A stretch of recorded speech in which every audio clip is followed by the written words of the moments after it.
So hello friend, welcome to my YouTube channel. Friend, यह हमारा computer education का first part है और इस वीडियो में हम बात करेंगे कंप्यूटर की इंट्रोडक्शन और उसकी जनरेशन के बारे में। आप कोई भी कंप्यूटर कोर्स करें उसमें आपको शुरू में ही जानना होता है कि कंप्यूटर की फुल फॉर्म क्या है, कंप्यूटर का इन्वेंशन किसने किया और कंप्यूटर की कितनी जनरेशन है और किस जनरेशन में क्या हुआ था। सो आज के इस वीडियो में हम इंट्रोडक्शन और जनरेशन के बारे में ही बात करेंगे।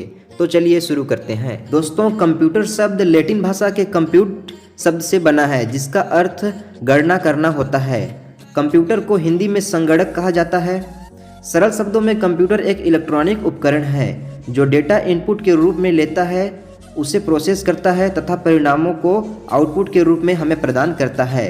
कंप्यूटर के full form C for common, O for operating, M for machine, P for particularly, U for used for, T for technological, E for engineering and R for research. Computer के जनन, who is the father of computer? Friends, computer का आविष्कार अंग्रेजी गणितज्ञ Charles Babbage ने किया था। उन्होंने 1822 में पहला मैकेनिकल कंप्यूटर बनाया जिसके आधार पर आज सभी कंप्यूटर काम कर रहे हैं। चार्ल्स बेबेज को आधुनिक कंप्यूटर का पिता कहा जाता है। हालांकि शुरुआत में उन्हें गणित पसंद था, ऐसे में उन्होंने गणित की गणना को हल करने के लिए कंप्यूटर मशीन बनाई। चार्ल्स बेबेज ने 1837 में एक स्वचालित कंप्यूटर सिस्टम बनाने की कल्पना की थी, लेकिन पैसे की कमी के कारण वह इसे पूरा नहीं कर सके। 5 जनरेशन ऑफ कंप्यूटर। दोस्तों, कंप्यूटर की पहली पीढ़ी के बारे में जानते हैं। कंप्यूटर के पहली पीढ़ी का पीरियड सन 1946 से 1959 तक है। इन शुरुआती कंप्यूटर में वैक्यूम ट्यूब का इस्तेमाल किया जाता था। परिणाम स्वरूप वे भारी थे, उनकी साइज एक पूरे कमरे जितनी थी। इसके मटेरियल बहुत अधिक गर्मी उत्पन्न करते थे, उनके लिए बहुत ज़्यादा बिजली लगती थी और बाद में बहुत अधिक गर्मी उत्पन्न होता उनके ब्रेकडाउन का कारण बन गया। ये पहली पीढ़ी के कंप्यूटर मशीनी लैंग्वेज पर भरोसा करते थे, जो कि सबसे प्रोग्रामिंग लैंग्वेज है जिसे कंप्यूटर द्वारा समझा जा सकता है। ये कंप्यूटर एक समय में प्रॉब्लम सॉल्व करने तथा सीमित थे। इनका इनपुट पंच कार्ड और पेपर टेप पर आधारित था। इनका आउटपुट प्रिंट आउट द्वारा आता था। पहला पीढ़ी का कंप्यूटर कुछ इस तरह का दिखाई देता है। पहली पीढ़ी की कुछ मुख्य विशेषताएं हैं जैसा कि आपको इस वीडियो में दिखाई दे रहा है। वैक्यूम ट्यूब टेक्नोलॉजी का इस्तेमाल किया जाता था। अविश्वसनीय, केवल मशीन सपोर्ट लैंग्वेज, बहुत कीमती, बहुत गर्मी उत्पन्न होती थी। स्लो इनपुट और आउटपुट डिवाइस, विशाल आकार, एक जैसी आवश्यकता, गैर पोर्टेबल, बहुत अधिक बिजली खपत। इस पीढ़ी के कुछ कंप्यूटर थे IBM 650, IBM 701 और यूनिवेक। अब बात करते हैं दूसरी पीढ़ी के कंप्यूटर के बारे में। कंप्यूटर की दूसरी पीढ़ी का पीरियड 1959 से 1965 के बीच था। इस पीढ़ी में ट्रांजिस्टर का इस्तेमाल किया गया था जो सस्ते थे, कम पावर का उपयोग करते थे और उनकी साइज कॉम्पैक्ट थी। वैक्यूम ट्यूबों की पहली पीढ़ी के मशीनों की तुलना में वे अधिक विश्वसनीय और फास्ट थे। इस पीढ़ी में प्राइमरी मेमोरी के लिए मैग्नेटिक कोर और सेकेंडरी स्टोरेज डिवाइस के स्वरूप में मैग्नेटिक टेप और मैग्नेटिक डिस्क का इस्तेमाल किया गया था। इस पीढ़ी में फोर्ट्रान, कोबाल जैसी असेंबली लैंग्वेज और हाई लेवल प्रोग्रामिंग लैंग्वेज का इस्तेमाल किया गया था। कंप्यूटर के बैच प्रोसेसिंग और मल्टीमीडिया प्रोग्रामिंग ऑपरेटिंग सिस्टम का इस्तेमाल किया। दूसरी पीढ़ी के कंप्यूटर कुछ इस तरह के दिखाई देते थे। इनकी कुछ मुख्य विशेषताएं हैं।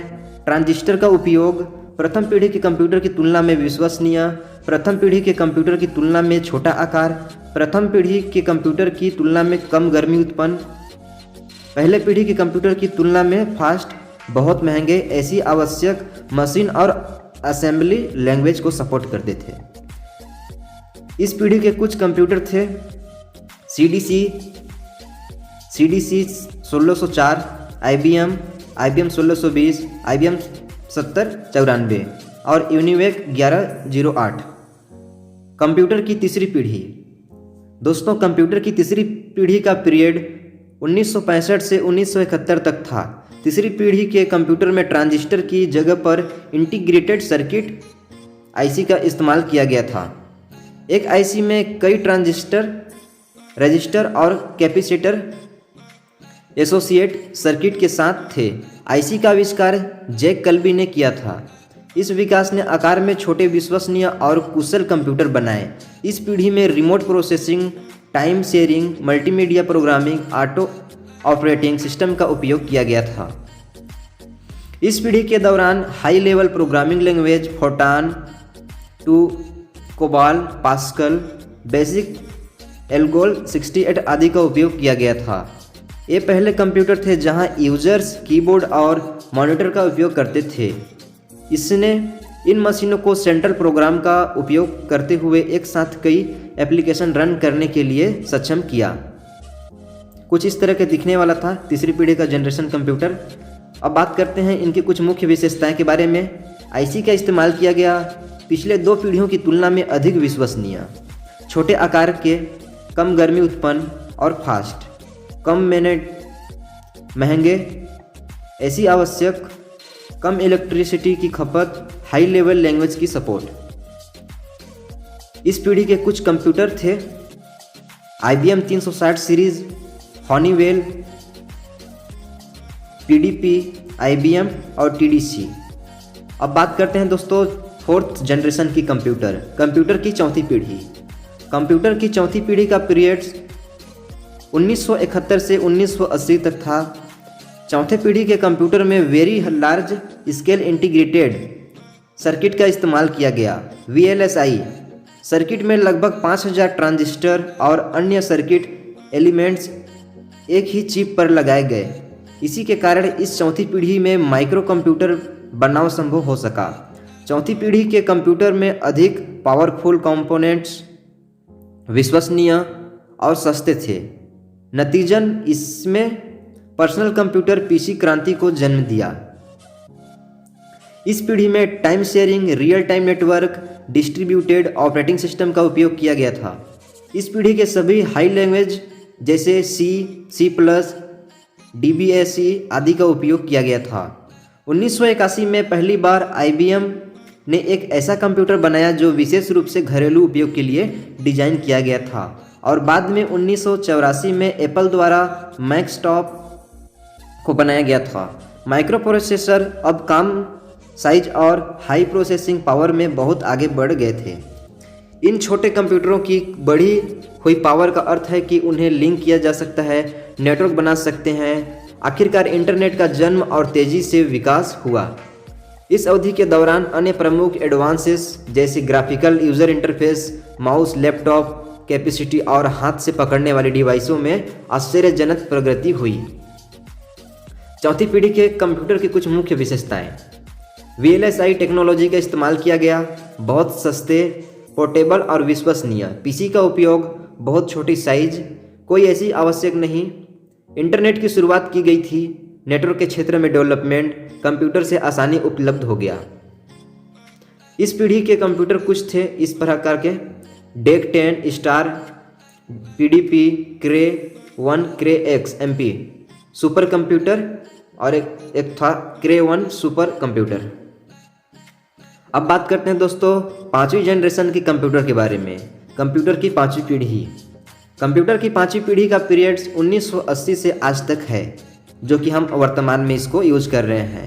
5वीं पीढ़ी में VLSI technology, VLSI ultra large scale integration technology बन गई, जिसके परिणाम स्वरूप माइक्रो प्रोसेसर चिप्स में 10 लाख इलेक्ट्रॉनिक कंपोनेंट्स होते हैं। यह पीढ़ी समांतर प्रोसेसिंग हार्डवेयर और AI आर्टिफिशियल इंटेलिजेंस सॉफ्टवेयर पर आधारित है। AI कंप्यूटर विज्ञान की एक उभरती हुई शाखा है जो ऐसे कंप्यूटर बनाने के तरीकों के बारे में खोज कर रहे हैं जो मनुष्य की तरह सोचते हैं। C++, जावा, नेट जैसी सभी हाई लैंग्वेज का उपयोग इस पीढ़ी में किया जाता है। साइंटिस्ट लगातार कंप्यूटरों की प्रोसेसिंग पावर को बढ़ाने के लिए कम कर रहे हैं। वे एडवांस प्रोग्रामिंग और टेक्नोलॉजी की सहायता से वास्तविक बुद्धि के साथ एक कंप्यूटर बनाने की कोशिश कर रहे हैं। AI में शामिल रोबोटिक, नेटवर्क का जाल, गेम्स एक्सपर्ट सिस्टम को डेवलप करना जो रियल लाइफ में स्थितियों को निर्णय ले सके। पांचवी पीढ़ी के मुख्य विशेषताएं कुछ इस तरह के हैं। VLSI टेक्नोलॉजी, आर्टिफिशियल इंटेलिजेंस की डेवलपमेंट, नेचुरल लैंग्वेज प्रोसेसिंग की development, advance parallel processing, super conductor technology में प्रगति, मल्टीमीडिया फीचर के साथ अधिक यूज़र फ्रेंडली इंटरफेस, सस्ती दरों पर बहुत पावरफुल और कॉम्पैक्ट कंप्यूटर की उपलब्धता। इस पीढ़ी के कंप्यूटर कुछ हैं जैसा कि desktop, laptop, notebook, ultrabook, Chromebook. So guys, ये थी कंप्यूटर जनरेशन की जानकारी। नेक्स्ट वीडियो में हम बात करेंगे कंप्यूटर इनपुट और आउटपुट डिवाइस के बारे में कि क्या होती हैं और इनका क्या काम होता है। Thanks for watching.